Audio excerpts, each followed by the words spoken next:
अब जनता भी नाउम्मीद हो चुकी है कि बार बार घोषणाएं होती हैं, लोग उम्मीद बांध कर रखते हैं और बजट के दिन वो सारी उम्मीद धराशायी हो जाती है। इस बजट से ना तो किसान को कुछ मिलने वाला है, ना नौजवान को, और महंगाई कम करने की बात करी। मुझे आश्चर्य है कि आज सरकार ने कहा कि हमारा वित्तीय प्रबंधन बहुत अच्छा है, आपका फिस्कल डेफिसिट बढ़ रहा है, आपका लोन बढ़ रहा है और 35-40 हज़ार करोड़ रुपए आपको और लेना पड़ेगा। तो इंजन डबल है, आपकी सरकार केंद्र में है और जहां प्रधानमंत्री बोलते हैं कि मैं प्रधान सेवक हूं देश का, यहाँ बात राजा प्रजा की हो रही है। तो ये बड़ा अजीब तरह का मुझे बजट लगा। मुझे लगा नहीं कि यहाँ पर जनता की आवाज़ को सुना गया। यहाँ तक कि जो सत्ताधारी दल के प्रतिनिधि हैं उनकी भी बहुत सारी मांगे होंगी, उन पर कोई ध्यान दिया नहीं गया। मुझे बहुत ज़्यादा उम्मीद ना पहले ही नहीं थी, लेकिन आज भाषण सुनने के बाद मुझे लगा कि सरकार ने सिर्फ खाना पूर्ति करी है, लंबा भाषण पढ़ दिया, लेकिन ऑन द ग्राउंड धरातल पर इनमें से कोई स्कीम कारगर साबित नहीं होंगी। और जो लोग आज परेशान हैं, जो किसान, कृषक, नौजवान, हमारी गृहिणी, महिलाएं, मध्यम वर्ग है, उनको कोई राहत सरकार ने दी नहीं है। राहुल गांधी संसद में बोल रहे हैं, उन्होंने कहा बराबर की डील करती अगर कांग्रेस होती तो ये जिस तरीके की राहुल गांधी बिल्कुल सच कह रहे हैं। अमेरिका के साथ हमने परमाणु करार किया था, अपनी शर्तों पर किया था और दुनिया ने हमारा उस टाइम वर्चस्व देखा था।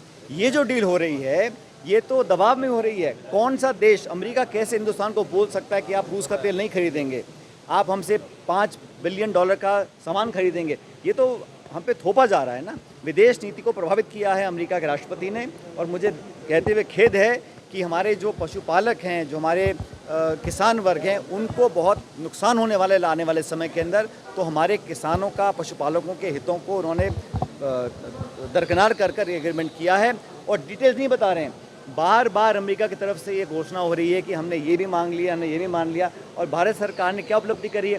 पहले हमारा टैरिफ 3, 4, 5% था, उसको 50 कर दिया, अब बढ़ा के 18 कर दिया। और अमेरिका का टैरिफ हमने 0 कर लिया है। जो टैरिफ और नॉन टैरिफ बैरियर से 0 करने की बात अमेरिका ने कही है। तो जब सस्ता इंपोर्ट आएगा तो यहाँ के जो मैन्युफैक्चरर्स हैं, यहाँ के किसान भारतवर्ष के हैं, उनका क्या होगा?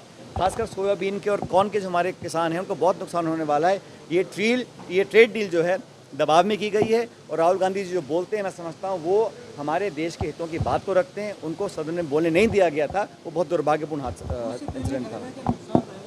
अरे हम किसी से भी खरीदें, ये हमारी विदेश नीति है। जहाँ हमको लाभ होगा, जहाँ हमको अपने स्ट्रेटेजिक इंटरेस्ट दिखेंगे, हमेशा से भारत करता। पहले भी गैर कांग्रेस सरकारें थीं, देवेगौड़ा जी थे, वाजपेयी जी थे, लेकिन इस सरकार ने जानबूझ के भारत की विदेश नीति, भारत के स्ट्रेटेजिक अफेयर्स, भारत के एनर्जी नीड्स को कॉम्प्रोमाइज़ किया है। और मैं नहीं समझता हूँ कि दुनिया का कोई मुल्क भारत को बोल सकता है कि आप यहाँ से तेल लीजिए, नहीं लीजिए। हम ईरान से लें, सऊदी अरेबिया से लें, रूस से लें, वेनेजुएला से लें, हमें कहा गया है कि आप रूस से नहीं लेंगे और वेनेजुएला से लेंगे, चाहे हमें ज़रूरत हो या ना हो। और ये जो इस तरह की विदेश नीति से कॉम्प्रोमाइज़ किया गया है, ये मैं समझता हूँ उसके बहुत दूरगामी